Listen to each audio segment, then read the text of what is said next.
All right. We have a big day today. Got a little bit of everything going on. We got a presidential inauguration. We got the first ever national football NCAA tournament championship. We have Martin Luther King Day, and we also have back with us today the Hog Whisperer himself. Greg Thomas has been kind enough to join us once again on Arkansas's finest sports podcast.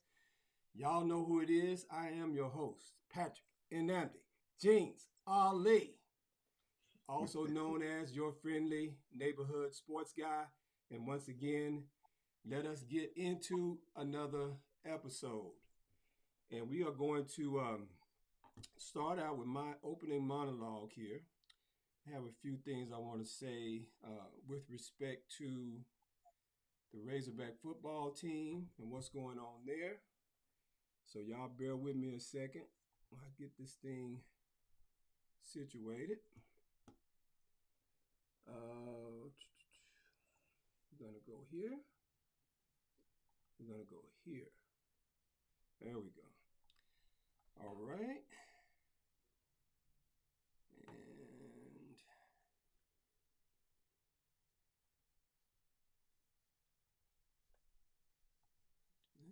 go.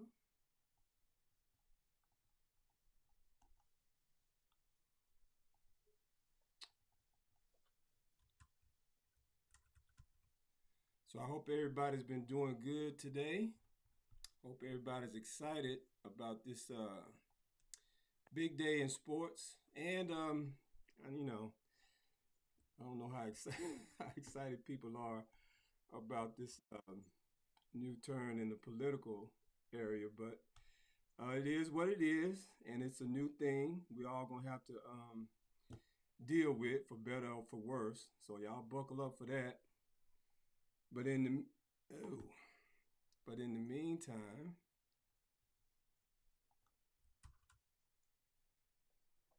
let me get into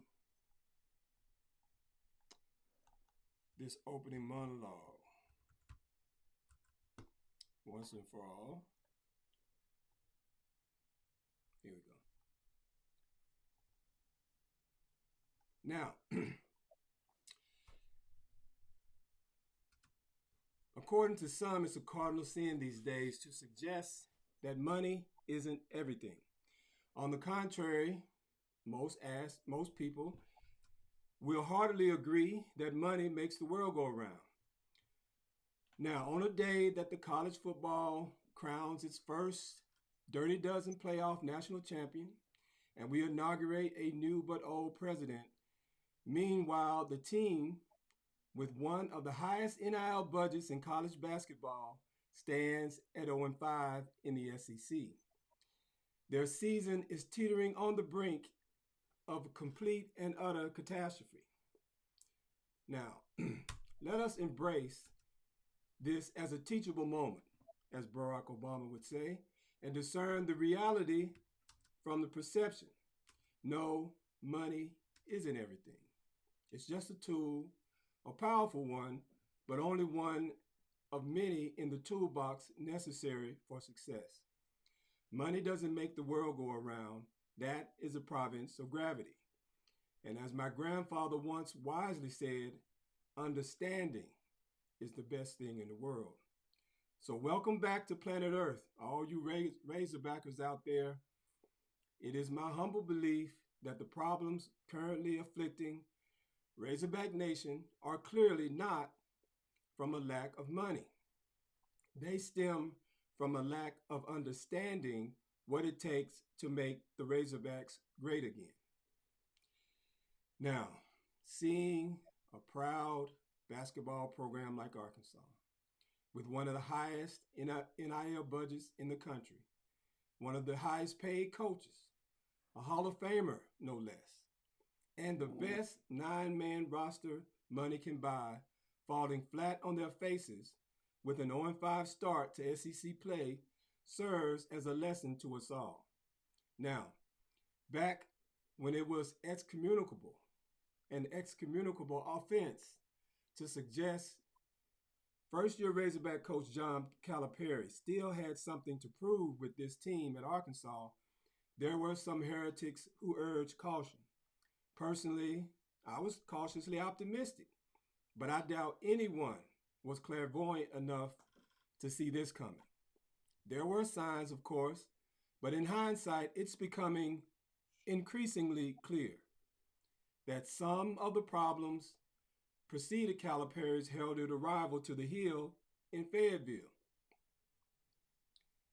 The signs of trouble on the Hill were actually evident last spring when Arkansas's talented and top-ranked baseball team closed out their season similar to the football and basketball teams earlier in the school year. To put it bluntly, ladies and gentlemen, they quit.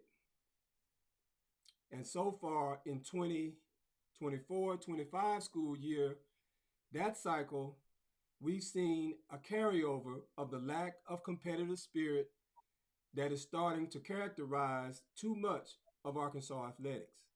Now, case in point, the most glaring red flag for this current basketball team has been an inability to come back when they are challenged by worthy opposition. In each of the 7 losses so far this season, once the Hogs got down by double digits, they rarely, if ever, came back to retake a lead.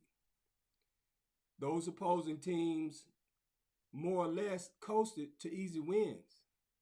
The lone exception and saving grace being the 99-87 win over then number 15 Michigan in the annual Jimmy V Classic in New York's Madison Square Garden, where the Hogs rallied from a first half double-digit deficit to build one of their own.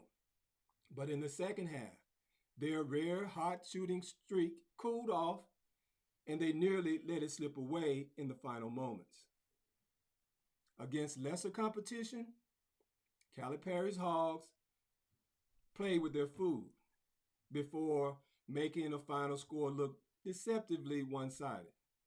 Either way, that lack of fight and killer instinct has proven all but fatal so far in SEC play, and most importantly, unworthy of a slobbering hog. Where's the fight? Where's the will to survive? Where's the hunger to prove your worth? Well, when you're fat and happy, you tend not to fight like that.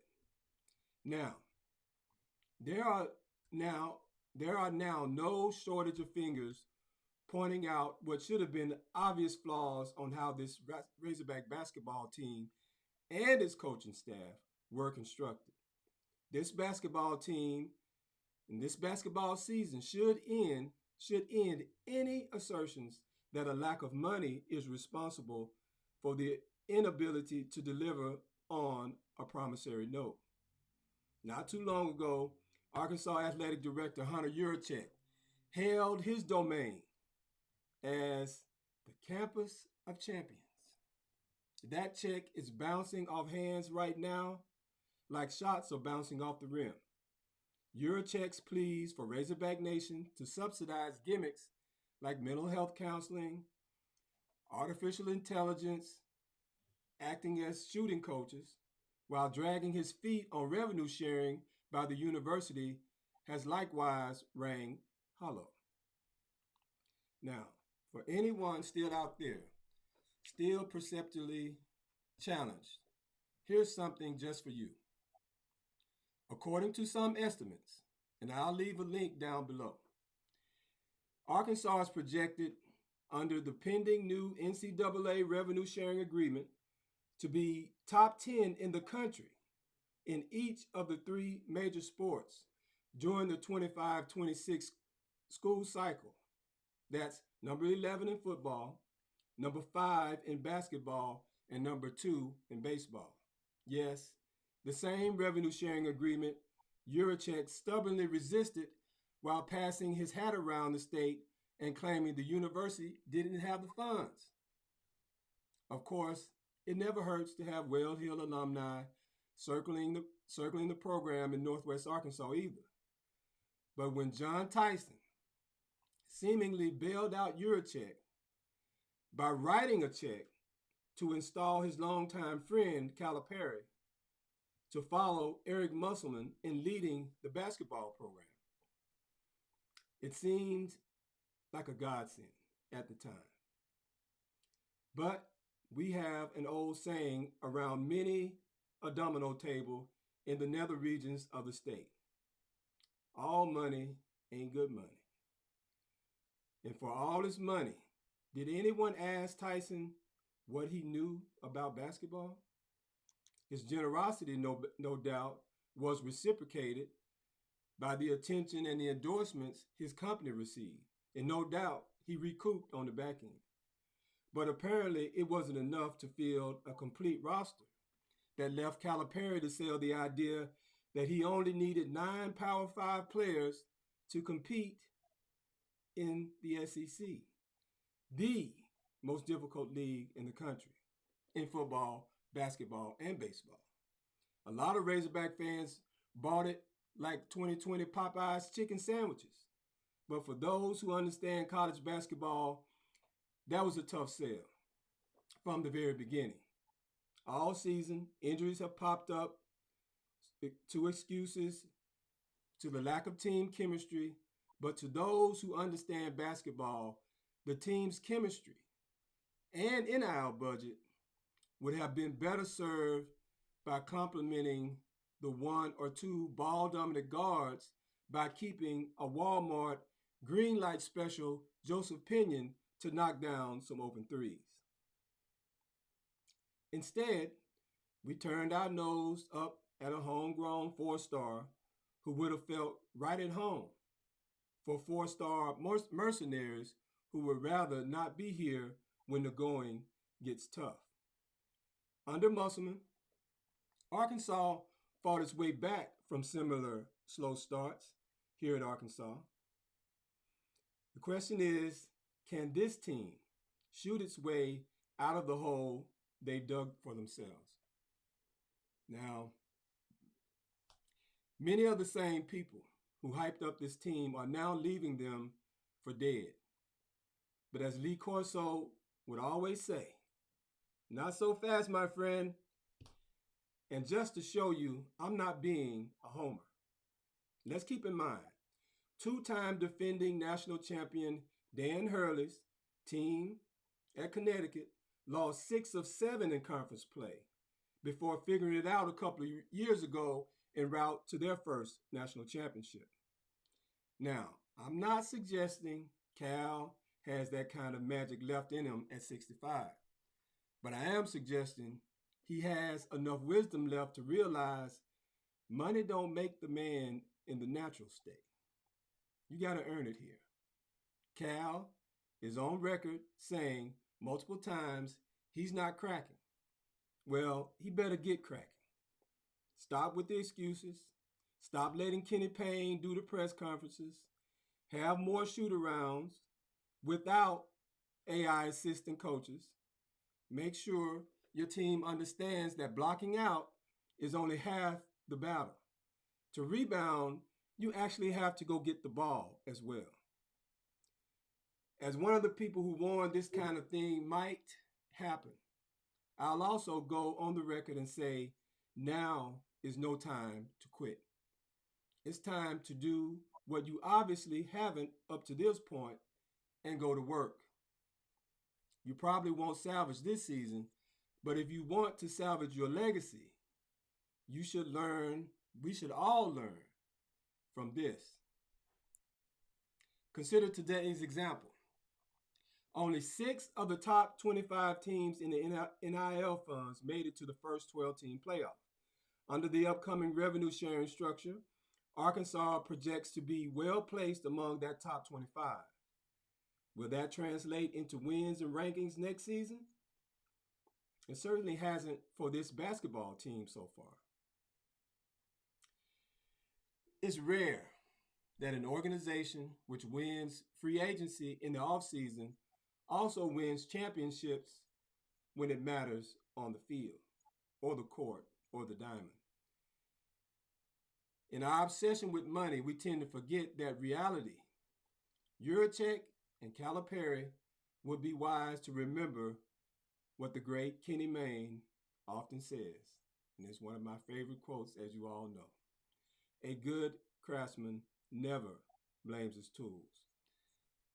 The problems here at Arkansas are not with the players, it's not with NIL. I'll say it again, it's with the leadership. And that's all the more true when it all comes at a hefty price. All right. So, with that out of the way, it's time to get with the Hog Whisperer himself and bring on our special guest today, Mr. Greg GT Thomas is in the house, ladies and gentlemen. Man, it's hard to follow, man. That was rough. That's brutal, but it may be honorable, man. That's hard to follow that. Well, hey man, I know attention spans are short these days, but hey, you gotta Oh, we get the picture. improvise. We get the picture, man. But yeah, it is what it is. Let's just go from there. Do better. This is All just what right, I tell my boys every day. Do better. all right. Now, speaking of do better, let's first talk about where we left off last time. We had some technical difficulties, and Yeah. we were talking about the football team. We were trying to wrap up the football season. Again, today is a national championship game. Razorback fans, just like everybody else across the country, are going to be tuning in a little bit to check it out.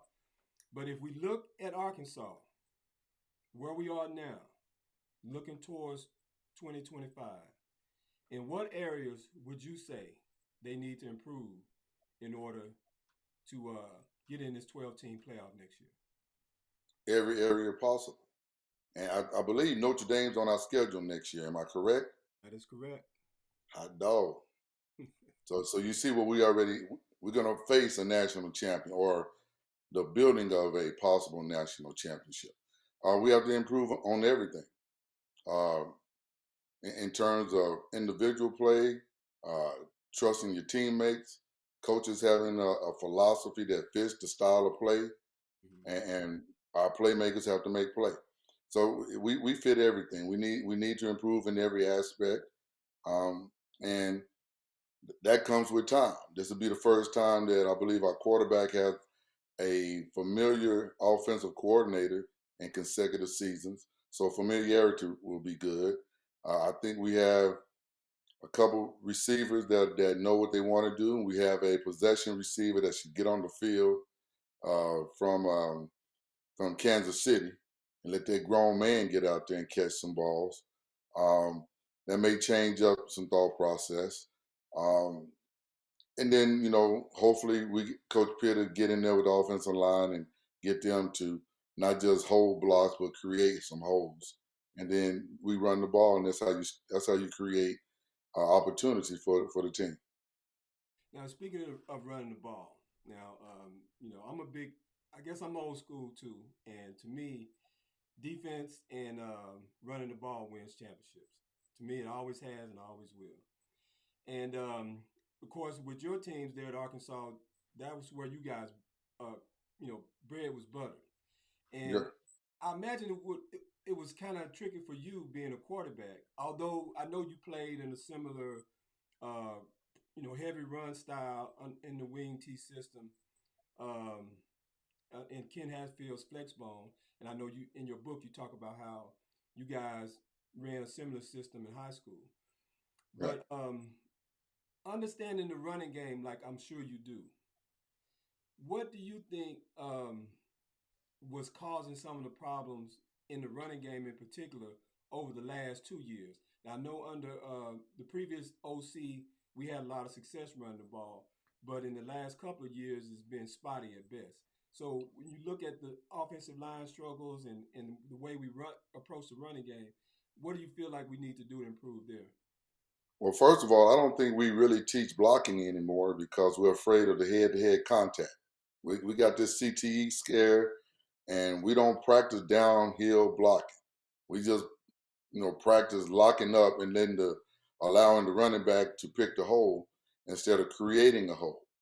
So with those big offensive linemen, if we could fire off, and get body on body and create some space, that 2 yard gain may be 5 yards. And if he reads it correctly, it may be 15 or be one of those explosive plays. But we don't teach that anymore because we're afraid of losing linemen. And once we get into that aspect of not playing football the way we once played, where it's really tackling, it's really blocking, it's really hitting folks, and start playing this finesse game, with our style of play, it may be difficult because we're not getting the necessary push in this league. I believe other teams have to be practicing it because they're creating holes, and they have some backs that can hit those holes and make those home run plays. We struggle in that the past couple of seasons. Yeah, and that's one of the things that kind of stood out to me. A lot of times I would listen to Sam's press conferences after the game while they were struggling to run the ball, and he would talk about technique a lot and stuff like that. And I go back and I watch the film, and I see guys up here when they're blocking versus like when I, came through in football, where it was always taught at every level when I was coming up, it was always low man wins. We used to have a blocking drill where, you couldn't raise your head up too much, like say above chest level without hitting your head on the cage there. And you had Knocking yourself out. yeah. I mean, and so obviously it's like these guys aren't taking that approach. But I mean, and especially with you, having watched football all these years, and now being around it at the high school level too. Is that's what happening? It's like coaches aren't teaching that anymore, or It's just a style of play. We've gotten away from those fundamental things. Um, and it's still a tackling and a blocking game, but the physicality of practice is not really out there anymore because of the fear of someone getting injured, head trauma, etc. And so, we don't tackle the way we used to. We tackle donuts and we tackle with shoulder and all those things there. And I understand the safety issue of it, but it's also still a game. And so, tough man wins. It's not only in football, it's in basketball, mental toughness in baseball, under pressure, still being able to occupy and do your job. Toughness still wins. And if I'm tougher than you are, and I also have a skill set and a technique, we're going to win every time. So if you get, I'm not really high on all these stars that we try to put beside people's name, but you give me someone that has a desire, has a frame, and a knowledge of how to block and tackle, they're your better players, and they make those necessary plays in crucial situations. yeah. Now, like looking at the passing game, right? Let me ask you, like, obviously you played football as a quarterback. A You little bit, but you also were a catcher in baseball. And so, correct. anybody knows like to be a catcher in baseball, you got to have a strong arm, an accurate arm to be able to place the ball, throw people out and stuff like that. You know, what was it like for you, like coming up as a quarterback during that time, who probably had an arm, but playing in a system where you didn't get a chance to show it off? I mean, did you feel like if they had? Let me ask you this: if you played in a system today, how would you think you do? Be like I was back then. Still good. Probably better. Give me the ball at 7 yards versus 2 yards, and let me make a decision. Uh, but many of our fans, many of the people that may tune into the show will forget we lined up in the wishbone one play, and the next play we're in the shotgun, and then the play after that we may drop back. So we played in the same style. We had the same kind of offensive philosophy when it came to passing, and that was due to Coach Lee and his way of presenting the offense in a formation that Coach Hatfield had us aligned in. But the reading of keys, the dropping back, throwing on time, we still did that. It was just a philosophy that I grew up not only in high school but in college. That 3 yards in the cloud of dust was how we're going to play, Right. and we'll do everything we can defensively to keep us in the game and offensively not lose the game. Now, I would much rather throw the ball, because that way I didn't get hit as much. Man, when you're getting your butt knocked off every daggone play, you want to find a way to get the ball to other people in space and let them do what they're there for. And we had the players. It was just a philosophy. Um, when you look at defenses today, um, you know, Arkansas, we struggled off and on against the pass. I think we did a pretty decent job.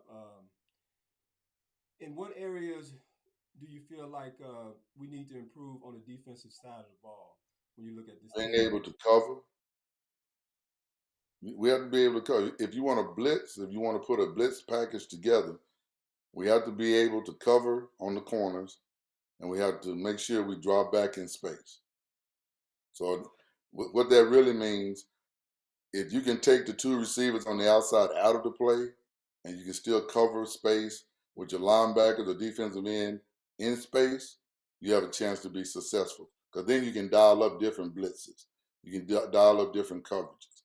But if I know you're going to line up in a two deep every time, and you're going to, just press off the corners, and we can find holes, I'm gonna eat you alive in that also. And so today's football, you have more skilled players that don't really understand the game. Same thing we have in basketball. Basketball, we are living in the most skillful time of the sport. The young people and college players don't understand the game. You mentioned it in your monologue. Blocking out is half of it. You can block out and still not get the rebound because you don't go get the ball. And the most aggressive people are going to get their ball, or they're going to get the loose ball, or they're going to create a loose ball, which is all spells disaster. So we had the same thing on football field. We had the same thing in the basketball gym. You have to be tough, and you have to be able to be accountable through your toughness. Yeah, it's one of the things I noticed last couple years with Arkansas basketball. It started with Musselman, and he talked about how he would go around to NFL teams and he saw how they would do station work. And that was how they set up their practices and stuff like that. And he tried to copy that into Razorback basketball. But then he would say things like, "Oh, we don't scrimmage. We just do station work." And but then similar to what Calipari was talking about, and I know kind of his issue has been not having a full, complement of players so that you can go 5-on-5 and scrimmage and stuff like that. Now, I know the value of, and I experienced the value of doing your section work. You work on your individual tasks and that for your position and individual drills and all that's fine. But I don't see how my man says the volume is low. All right, Tony, appreciate that, man. Let me see if I can do something with that. But basically, hopefully that's a little bit better. But you know, it's the lack of gameplay. You know, whether it's scrimmage or actual game, because I know a lot of good teams always say, well, hey, practices were, games were easy because where we practice. And if you get that game simulation intensity and toughness and those kind of things in practice, that translates over to the field. And I think you even saw this in the college football playoffs where you had teams that were off for 2 or 3 weeks, and then they were expected to come out and perform against teams that had been more active, and a lot of those teams were losing. So, talk about that aspect of it in terms of, I mean, I know you were just touching on it, but when you don't get that complete aspect of the game where you're blocking, you're tackling, you're running all in one motion versus doing individual things step by step, how that can Mm-hmm. sometimes kind of hold back performance. Speed of the game, Yeah. understanding leverage, uh, thinking before and then reacting during. Those things only happen when you do live stuff. And so, I'm gonna jump. I'm gonna go back and forth through the sports if I can. I don't comprehend the AAU philosophy of only having 7 or 8 or 9 players where you can't practice. That's, in my estimation, as a former player and a coach, that's ludicrous. That's a waste of time and effort. You have to have at least 12 players so you can, you project someone being injured or sick, but you still have enough to go out and have scrimmages, be able to run set plays and things of that nature. Same thing you do in pass scale in football. I don't understand why we don't. Our passing offense only works when everyone is running routes in concession. You can't just throw the ball to one person. You need to have two quarterbacks out there or three, and then you throw it to those other receivers so they get used to coming out of the break with people in the area, catching the ball on the sideline, the bad ball, etc. In the wind, in the rain. It makes no sense to have a 15-minute script practice with a pass skill against the defense, and you only throw the ball to one player. Right. Or when you go against, pass scale against no one, and you just have one person throwing the ball. What are the other receivers doing? Well, they get used to not catching the ball. They get used to not running the route properly. They get used to, half-assing, and I'm gonna use that phrase. And so then you put them in the ball game, and your number one receiver is covered, and then your second receiver is jogging because he never gets the ball at practice out of that play, and then you want to be upset with that kid. That's a coaching philosophy. So same thing we do in basketball. We rarely go without some form of competition. Every other drill is a competitive drill. There is a consequence. There is a winner and a loser. But it's iron sharpening iron. Mm-hmm. And we don't do that with varsity players against the JV. That's a waste of time also. If the varsity players are trying to earn playing time, they have to do it against a varsity player or caliber player at that game speed. And then we also get a chance to see whether or not they can play. If you can't do it in practice, I can't expect you to do it in the game. So if you go to 9 players in a game after practicing with 12 and 15 all the time, then that's just your roster. You picked wrong. Our players haven't matured, they haven't gotten better. But you have to scrimmage. And so, how do you teach linemen how to block and defensive players how to rush the quarterback? It has to be live. It can't be assimilated all the time. It can't be just one-on-one. I mean, you got to learn to miss people, jump out of the way of people, how to get up under people. You got to learn how to run through people. And then you see who has the motor and who has that desire. So that's my soapbox for the day. You have to practice at game speed in order to get game speed results. Right. And I want to give a shout out to Tony O'Neill. Tony and I encountered each other back during the Great Madden Wars of the early 2000s. And he's a Dolphin fan like me. He's also a coach. I think he coaches semi-pro football. And so I appreciate tuning in, man, and appreciate the tip on the volume too. So I hope that's better for everybody out there. Now, getting back to your point though, Greg, again, it's something I'm noticing with the basketball team. We're going to talk about them in a minute.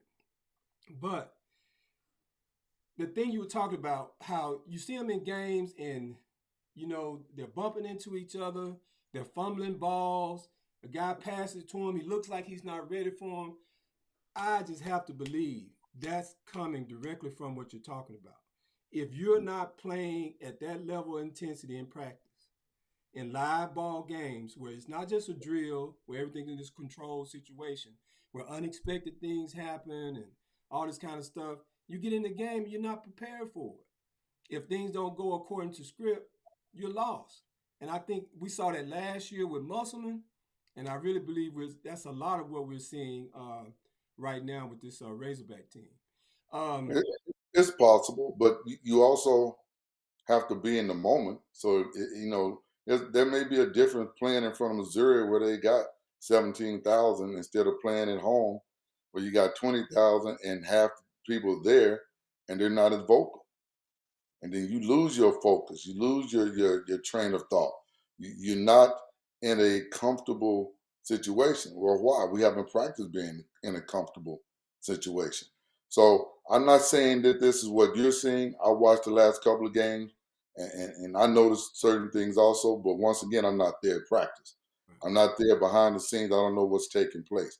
I can only just, you know, I don't want to say assume, but I see what I see, and then I just, okay, well, he wasn't ready. Well, why was he not ready? My coaching comes in, well, he's not prepared because whatever's going on. And we don't know. They're young folks. Girlfriend didn't eat last night, didn't sleep, probably playing Madden all night. You know, there's no telling what goes on with some of these young cats. Being one myself. So, um, but you learn that stuff at practice. And if it's harped on enough at practice, if you put that kind of emphasis on it, then when you're playing in the game, you want that stuff to come back because now instead of thinking, I'm just reacting. I've seen it. I felt the pressure. I see the angles. I read the scouting report. I know this player does this and this and know how to attack. All those things are major. The better teams, they master those things. Right, right. Now, getting back to the Razorbacks and the football team, just to wrap it up. Uh, Okay. as you've seen some of the guys come and go, in terms of some of the guys we've lost, some of the guys we've almost lost, and then some of the guys we brought in. Are there any guys that catch your attention? Any guys from Texas, or that you kind of noticed that you kind of feel like were either major losses or major acquisitions for the team? Well, I'm gonna tell you this. This was a major loss and it's personal. One of my former players, Izzy, uh, came on a visit up there a couple weeks ago. A running back that was at Texas State, and he had a visit, and I was for sure we were going to get him. Mm-hmm. And I texted him, I texted Pittman, and they said they liked him. And 12 hours later, he's with Arizona, and that's who he signed with. Mm-hmm. Um, Izzy's special because he played for me down here at Plano East. Um, he's done a wonderful job at Texas State the last couple of years, and he would have been a great addition not only to the team but for the team also.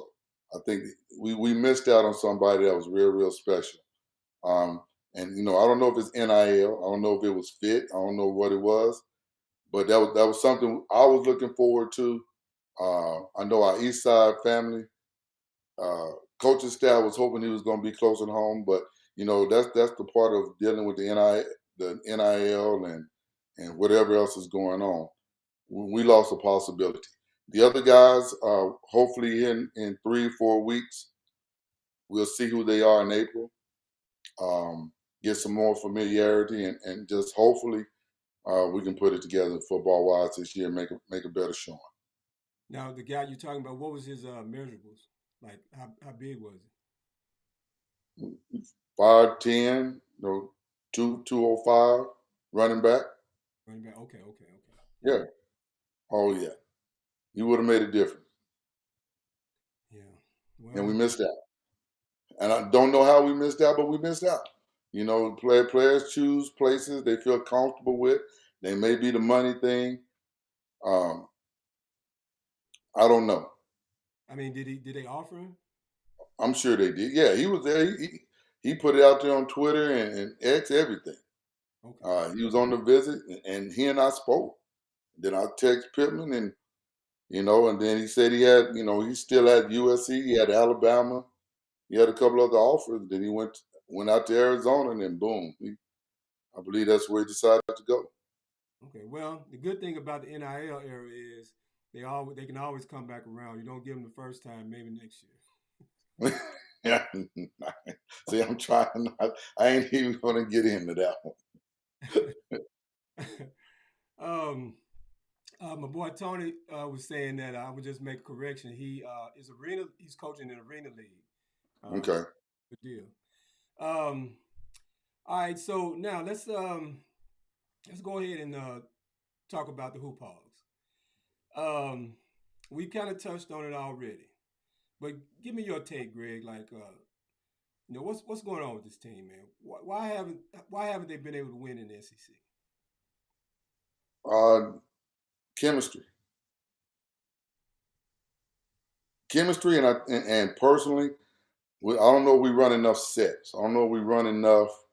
Uh, basketball plays. Now, it's one thing to have individual athleticism and be long and athletic, but once again, and you talked about opinion, we have skill sets, and we have to be able to play to the strength of our team. And the two-man dribble, drive, weave, kick is still in play, but you got to have them dudes. And if we don't have them dudes, and then we don't do the other basic stuff such as defend and rebound and run the floor. And then we all run the floor, we're gonna get a dunk. I'm talking about running the floor when there's a transition. I'm talking about knowing that the man is gonna, come off the screen, and I got to show, or I have to try to ice him on the sideline, or I'm gonna sit up there and I'm gonna, push him back to half court. Then I have to get back, and then I don't push him. I let him turn the corner, and I don't defend, and he shoots them, mid range, or he throws an alley oop. Those are things that you learn in practice, and you only get that in practice. You can't get that in 1 against 0 or 5 against 0, because there's resilience, there's body, there's height, there's leverage. You got to work on these things.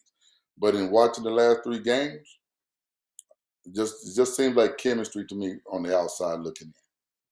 And I know you talked about that in your book. I remember one part in there you was talking about how I think they were doing some work on one of the dorms, and so that kind of uprooted you guys out of the athletic dorm for a while. And then you spent some time around regular students and other part. But then when you guys came back to football, and I think this was coming in out of your freshman year into your sophomore year, if I remember right, Yeah. and that kind of threw the chemistry off a little bit for that team. And you have to wonder when you bring in all new guys. And I remember you talked a lot about the whole process of bringing in a group of guys from Arkansas. You had your guys from West Texas and some other guys from other parts of Texas and Atwater from St. Louis, and all of you guys came together in this class that everybody kind of felt like, oh man, these guys, Arkansas done fell off. We got this coach out of Air Force, and he came in and he not getting top recruits, and he just cobbled this group together. But you guys were able to get that chemistry. Circle the wagon. Exactly. So They could, talk about that. So let me ask you this: do you feel like the since that this team came in with this expectation that they were going to be good, an expectation that they were going to win, that they didn't have that backs against the wall type of feeling that caused them to come together as a group? well, hard work. If you understand when I say hard work pays off, it depends on what you put in.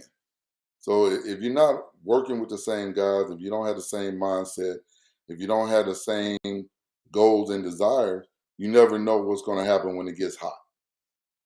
So coming from Kentucky, and he had, Coach Calipari had his own little hodgepodge group of guys coming in, and he's done a wonderful job previously on getting dudes to come in and buy into the same philosophy.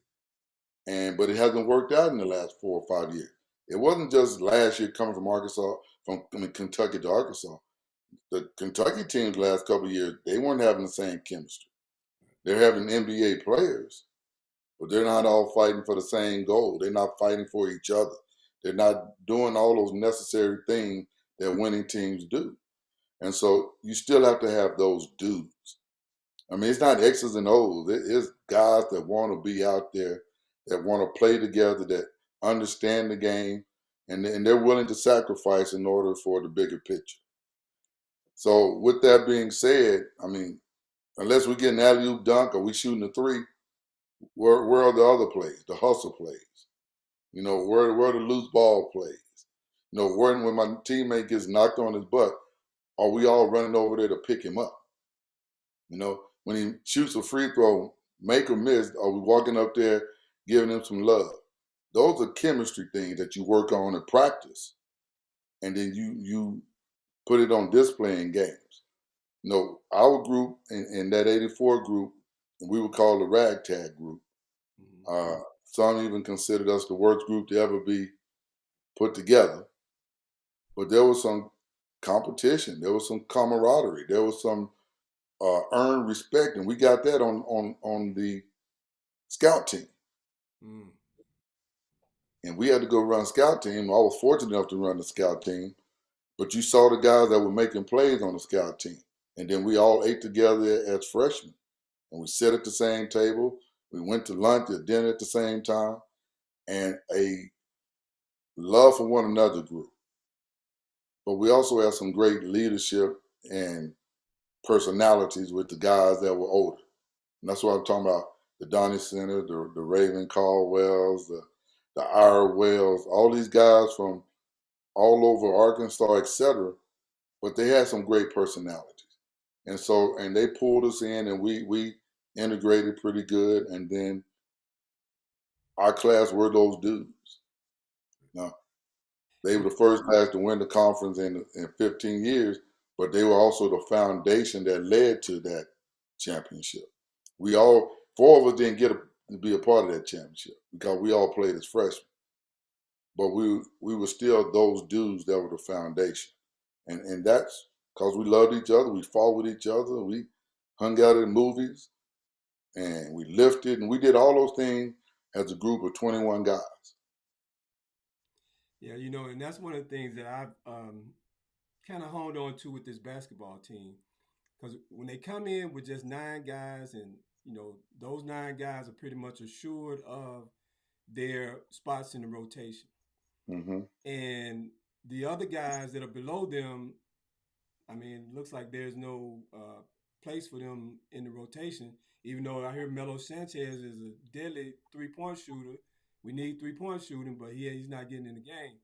But one of the things I really loved about your book, and not just because you know they had one of my boys in the story, because you talked about how you know they kind of kick you to the curb in the quarterback lineup after you know kind of saying, okay, well Greg is better than this guy, but you found yourself like completely out of the picture, and so you go over to the scout team and just you know, and people got to realize David Lee went on to be one of the top NFL offensive coordinators or quarterback coaches in the NFL. So even though you guys were running the wishbone, obviously he knew what he was doing, and you talk about that in the book too. But you went over there to the scout team just as a competitor, wanting to go against the first team defense, which if anybody know Arkansas Razorback football during that day was no joke. Because if Arkansas didn't have nothing else, they had defense. And you went out there and made an impression on Fred Goldsmith to where he was like, man, this guy coming over here against our first team defense and putting on the show. And I guess Kerry was over there. Now, what was Kerry doing? Was he a tight Hey, end? tight end. Okay, Kerry was a tight end. right. And Okay. so, as the story goes, and I have to say thank you to Coach Goldsmith also, Mm. because Coach Goldsmith, after 2 scrimmages, his insistence on me playing with and going to the varsity side of the football is the only reason I got to play as a freshman. Mm-hmm. But what actually happened was I was told I would be I would come into the university as the number 3 quarterback, and I bought that, hook, line, and sinker. That's a dream for almost any young player. They can be told when you being recruited, you can play quarterback, and to be playing quarterback in 1983 and 84 in the state of Texas, I was one of 22 black quarterbacks in the entire state of Texas. When I got to Arkansas, I was one of 3 in the entire state of Arkansas. All right. Those are astronomical kind of numbers, but it was like late in the ball game also. So when I go to the university, I'm told I'm gonna be the 3rd string quarterback, and you had 2 seniors and a junior in front of you. I'm saying yes, I'm gonna do that. Then I got there and looked at the size of the guys, watched them play, and I'm like, I can play with these cats. What's the system? Oh, the same system I had in high school. Long story short, when the varsity players reported, I went from being the number 1 freshman to being like number 11. There were 8 other guys. I'm going like, what the hell? 8 other guys. So now you have 11 quarterbacks in the quarterback room. And I'm going like, I was lied to. But, not understanding the situation or how college football operated, those were scholarship players, those were squadsmen, and those were walk-ons, and didn't know. So that third day of practice, when I'm sitting on the sideline watching, Brad and Danny Nutt and Cal and Rodney Ford, and I see the other quarterback going down to the scout team, I said, well, shoot, if I can go down there and play versus sitting over here watching, I can get better, I can get recognized, whatever. So I jogged on down with some of the squadsmen and some of the other redshirt quarterback, and then got into got on the field to run the scout team quarterback, and was scoring on the number one defense in the Southwest Conference. And then I made a little impression. I argued with Coach. He told us to run the same play over. We had success on the play. He would say, run the play again, so he can get the defense. It's a familiarity, but they could also tee off. I would throw it to another receiver. Then he get bad. More like, they're gonna do the same thing in the game. They're not gonna throw it to the same receiver. They're not gonna run the same play twice. And that's stupid. Or he say, the card would have a draw up handoff. I would fake the handoff, pull it, run it to the end, pitch or keep. And he was going, that's not scripted. I'm going, hey man, I was just being a knucklehead trying to play and have fun. And he took me up to Coach Lee and Coach Hatfield and said, hey, I want this kid running Saturday scrimmage. I only want him going, and he should be running the second team offense. And that vote of confidence from Coach Goldsmith was put to Coach Hatfield and Coach Lee in front of all the reporters and everyone else. They all saw it. So Saturday, I got a chance to run the second team offense against the number one defense, first team defense, with no offensive practice. So here's the play. Yeah, they just drew the play up. Here's the play. Want you to run the play. Okay, play 32 or 32, and everyone who's third back. Oh, that's no problem. And we did it in short yardage, and we scored on the number one defense with second team offense. And we played the very first game the next week. The Monday, I'm not on scout team. I'm listed as a third string quarterback. I'm on the travel team, and 2 weeks later, I'm playing in my first game. Yeah, crazy. But that's a good illustration of the point I'm talking about with the lower run guys on a team.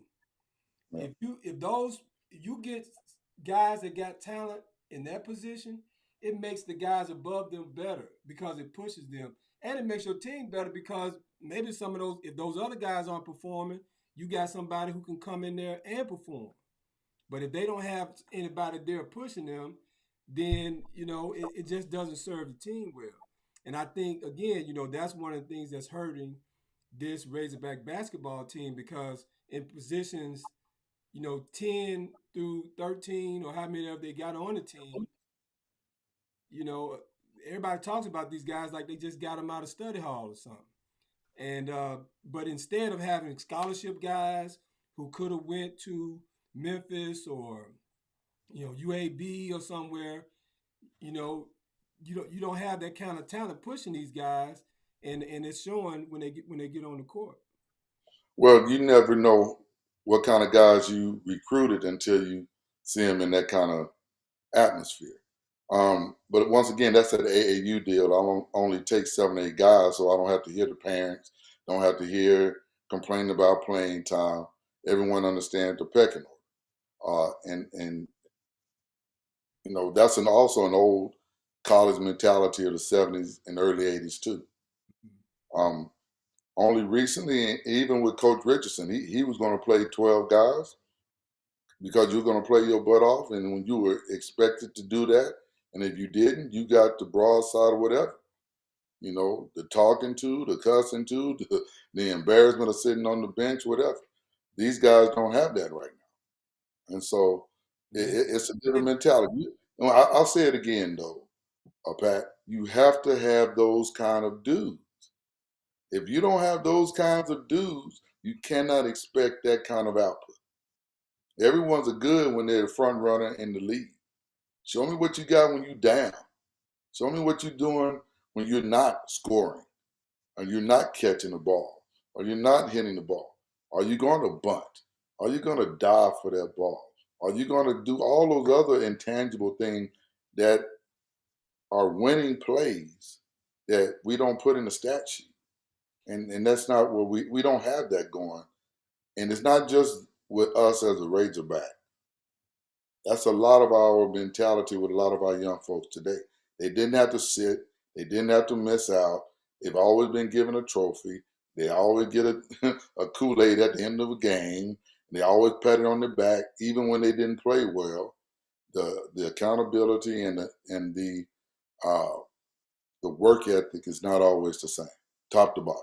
You said something really interesting when you said that you don't always know what you get when you recruit a guy. And I want to ask you because you've been through all phases of it. You were recruited at a high level out of high school. You come to a major college. You then go on to coach, and you got guys that get recruited. So you've been through all angles of it. How is it that they get guys that they don't know? Because I would think Potential. that you look for those things during the recruiting process. You want me to tell you? Tell me. Potential. That's number one thing. Potential and athleticism. All right. If you have some athleticism, you got some length, if you have some potential, that's the first thing they're looking at. Most guys, let's say in the state of Texas, we don't play a 618 will not schedule a 118. Size, speed, numbers, etc. goes against the 118. But in that 1A ball game, 1A against another 1A kid, this kid may be the biggest or fastest and the toughest on the team. And then we think that that kid should be able to play at that next level. And when I mean next level, 1A kid playing against a 6A kid, that's a major leap in class, athleticism, ability, coaching, all of that. So are we going to recruit that kid out of the 1A that's bigger, faster, stronger than everyone in the 1A? Or are we going to find someone similar that's at a 6A that may not be as big or as fast, but we've seen them play against that kind of competition? These are some of the dilemmas that the coaches have. And so you can't see everything. You have Huddle and Facebook and Streamline and all that now, but the level of competition has a lot to do with it also. And finding a diamond in the rough, they don't want to go through that. That's why they're using the junior colleges now, and instead of getting out there finding good high school kids and developing. I mean, I think that's what it is, if you ask me, because again, my perspective is, like when we came out in '84, I didn't, it kind of caught us all off guard when Otis, Reg, and Kerry got that scholarship to Arkansas. It was like we knew we were good. We had success all through high school, and only in hindsight could you see like, okay, Kerry got drafted into the NFL. Richard Brothers, I think, got drafted by the Bears. So some of the guys we played against were, D1 players you could see in hindsight.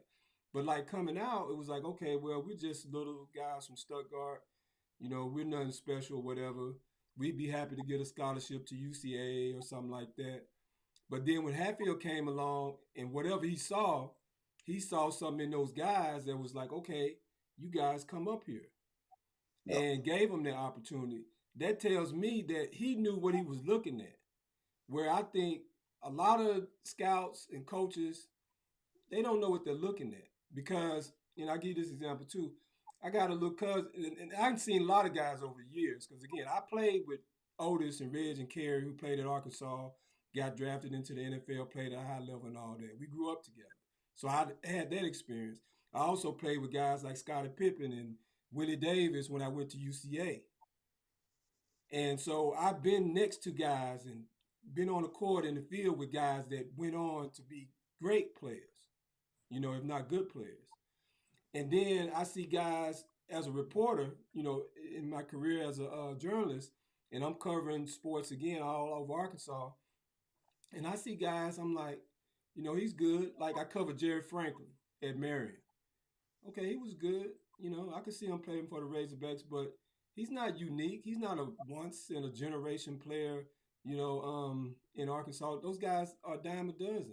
You go out to these little towns like Blytheville and Helena, Mariana, and places like that. You see guys like that all the time, but they're just not getting recruited. And I think, like in Texas, where you guys have you have more coaches, you get more attention. And one thing I noticed even in the newspaper business, the newspapers are still alive and well down in Texas. All the Texas little towns still have their newspapers. They're still up and going, hiring reporters who cover this stuff actually, rather than waiting on some central location in one part of the state to do everything for them. And I think that's another thing that's hurting Arkansas. But I don't know. I just don't understand how they look over these guys because I just did a highlight tape for a guy last month that I'm sitting there looking at his highlights. Mm.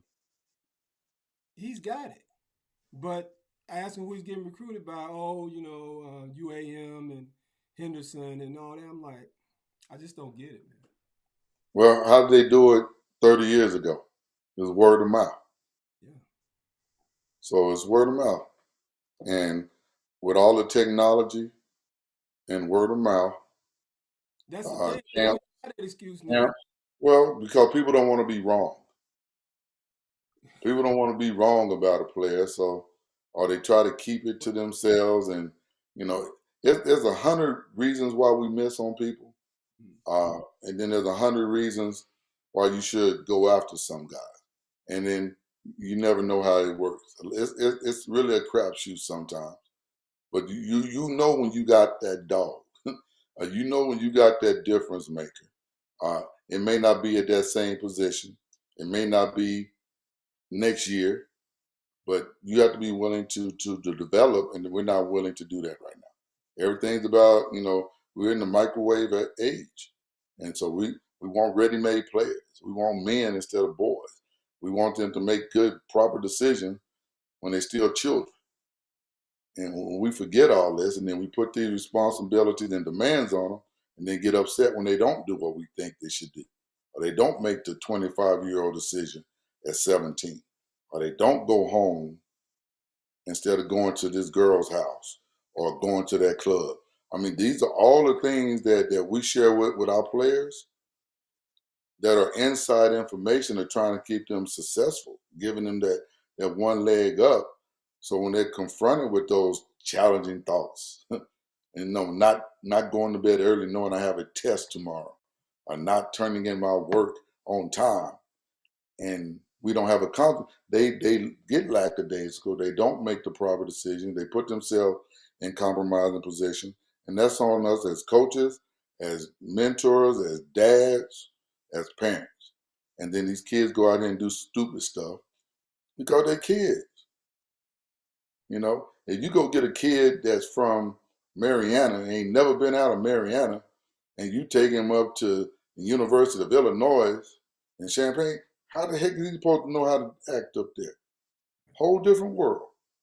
But we think they should be able to do it because what? Because they play a ball, they run, jump a little bit higher, they made average grades, but they haven't been put in a situation where they get taken advantage of.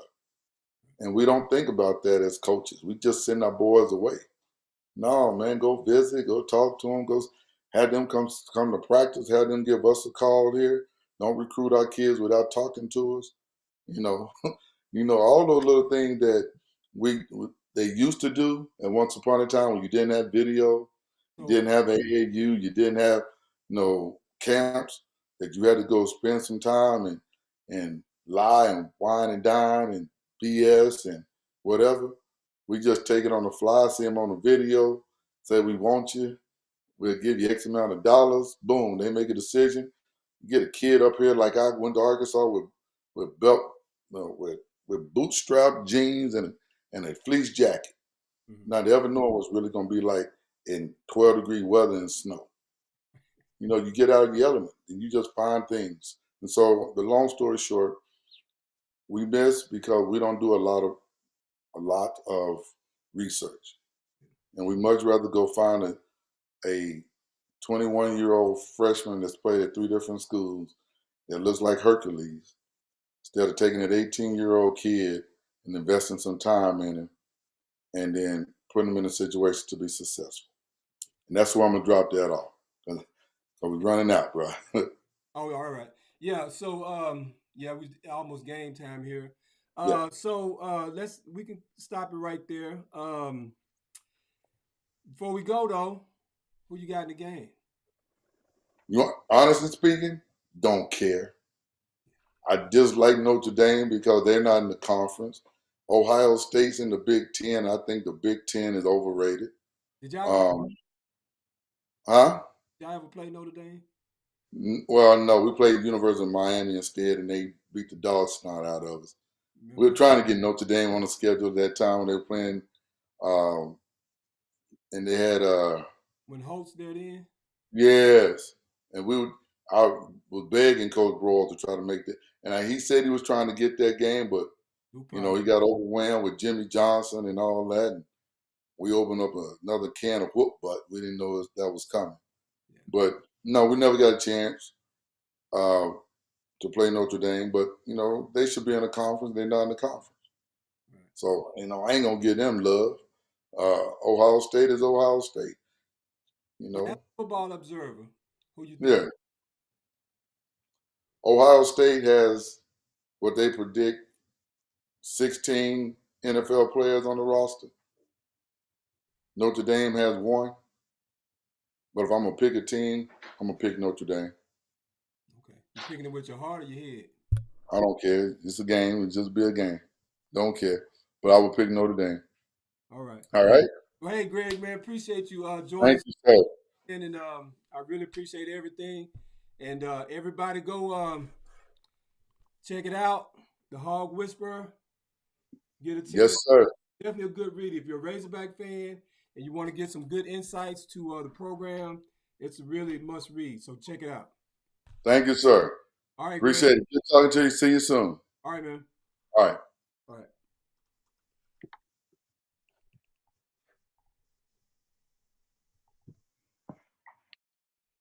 Okay, everybody. So I really appreciate everybody tuning in today. Again, shout out to Tony O'Neill and all the people who tapped in and weighed in a little bit. We do have the chats open. I went ahead and broke down and got that eCam live going, and it is a lot easier.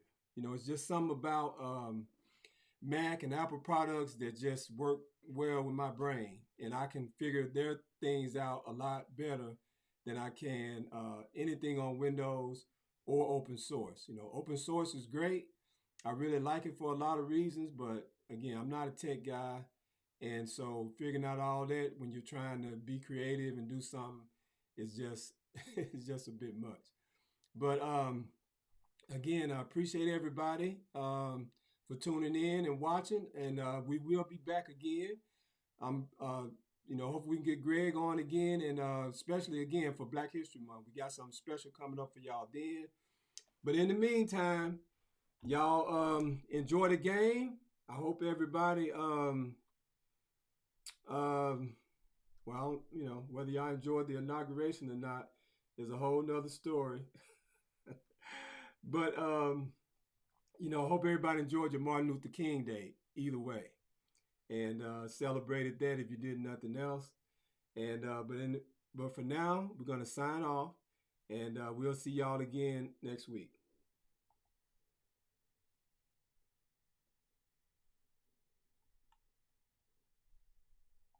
All right. Yeah. What? Yeah. Lights out, baby. Got done fucked up and left my man in the game. AKA Blind Dog Willie Brown from the Sugar Town. Came to put it down, you know what I'm saying? My man Arkansas boat. Sugar Town, baby, but ain't shit sweet. We gonna put it down like this. Yeah. Come on, come on, come on. This game been fucked. up. Ever since a nigga got signed, I dropped rhymes and dot spines with Glock 9s. Let me stop lying. I don't dot spines with Glock 9s, but I got mine cocked and shine for those that watch and try to stop mine. Niggas get down when both do I split rounds. Got veterans in this game running ready to quit now. Cold without the ice and it ain't shit that y'all can tell me. I want niggas buying their own shit attempting to outsell me. Mouths of mine, dog, and I spit nothing but gold. Every time I drop a record, it ain't nothing but soul. Arkansas the game in half cause I'm a Razorback. I'm spitting acid that you don't feel in your facial back. Rhyme sharp and on point like the tip of a butcher knife. Unannounced like the coming of Christ, but it was I that took your life. Punch a punk dumb, my impact, I leave your body numb. My cocking is natural, just like the state that I'm from. Nigga, this Arkansas's finest. I'm shining so hard in this game that if you scared, you just might wind up being blinded. This Arkansas's finest. I'm spitting cool shit in your ear, you catch a chill and you can't help but to rewind. This Arkansas's finest. Running up on the kid like this shit is not a plus, it's a minus. This Arkansas's finest. That nigga do I excel, I'm too advanced, leaving niggas running behind. Man, I rock like Kane, I drop like Bane. Can't nobody stop my thing, I'm Trump type, man. Rock microphones from right to left because I'm tight to death. You wanna fight then step, vicious rights and lefts. You could get left in sights of death. Put your lips on the cannon, nigga, boy. You can bite the tips out, search your jeans and flee the scene. Squeaky clean, get up with my real niggas and go chief some green. Both do I, bro. Don't ask who I'm shooting cause I done shot ya. Had to scope on your every move and dropped your cucaracha. Did it at the drop of a dime. My teeth yellow cause everything that I spit gon' shine. Right in the sun, fluorescent beams, no testing the team. Know what it means to have so much green? Your pockets bust from the seams? Well, I don't. Nigga, hand me everything that you got. Fireball up my fist and stealing rail. Snot nigga, this Arkansas's finest. I'm shining so hard in this game that if you scared, you just might wind up being blinded. This Arkansas's finest. I'm spitting cool shit in your ear, you catch a chill and you can't help but to rewind. This Arkansas's finest. Running up on the kid like this shit is not a plus, it's a minus. This Arkansas's finest. That nigga do I excel, I'm too advanced, leaving niggas running behind. See y'all done open the doors and call the nigga name so that he can show off his talents and act up in this thing, man. This beat to the Izzo, due to the whiz up. And if y'all try to battle, man, y'all niggas need to stizz up. Never aiming low, dog, I'm always aiming for the tiz up. Leaving these niggas stunned with Arkansas flows that I drizz up. Trying to take over hip hop, flip paper, never blizz up. Overflowing with talent, we niggas go grab a miz up and soak up the game that I'm spitting. Hitting your gal with southern twang and now she petting the kitten. She do what she wants, she bitten by the black wolf.